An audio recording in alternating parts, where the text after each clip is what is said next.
فسجد الملائكة كلهم أجمعون. فسجد پس سجدہ کیا، الملائکۃ فرشتوں نے، کلہم وہ سب، اجمعون تمام، سب کے سب. تو فرشتوں نے، سب کے سب نے، تمام نے سجدہ کیا. سورہ الحجر آیت نمبر 30. جب اللہ سبحانہ و تعالیٰ نے اس بشر یعنی آدم علیہ السلام کو بنا لیا اور اس میں اپنی روح سے پھونک لیا، ذاتی روح نہیں، اپنی مخلوق روح، تو زمین و آسمان کے تمام فرشتے حکم کے مطابق آدم علیہ السلام کے سامنے سجدے میں گر پڑے، الا ابلیس، سوائے ابلیس کے. بظاہر یہاں یہ گمان ہوتا ہے کہ کیا وہ فرشتہ تھا؟ فرشتہ نہیں تھا. اس کی وضاحت سورہ کہف آیت 50 میں ہے، کان من الجن، کہ وہ جنوں میں سے تھا.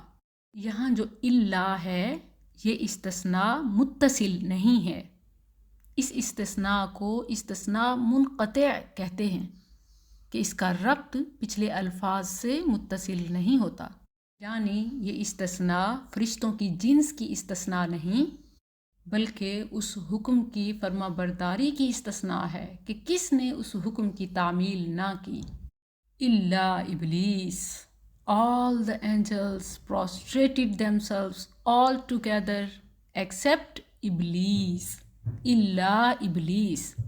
اصل میں فرشتوں کو سجدے کے حکم کے ساتھ ابلیس کو خاص طور پر سجدے کا حکم دیا تھا مگر اس نے نہ کیا، جیسا کہ سورہ الاعراف آیت 12 میں ہے، ما منعک الا تسجد اذ امرتک، تجھے کس چیز نے روکا کہ تو سجدہ نہیں کرتا جب میں نے تجھے حکم دیا. یہ واقعہ بہت اہم ہے اور بہت سارے اسباق لیے ہوئے ہے. یہی وجہ ہے کہ یہ قصہ سیدنا آدم علیہ السلام اور ابلیس قرآن کریم میں 7 مختلف مقامات پر آیا ہے، اور جب تمام مقامات کو دیکھتے ہیں تو بات مکمل سمجھ آتی ہے.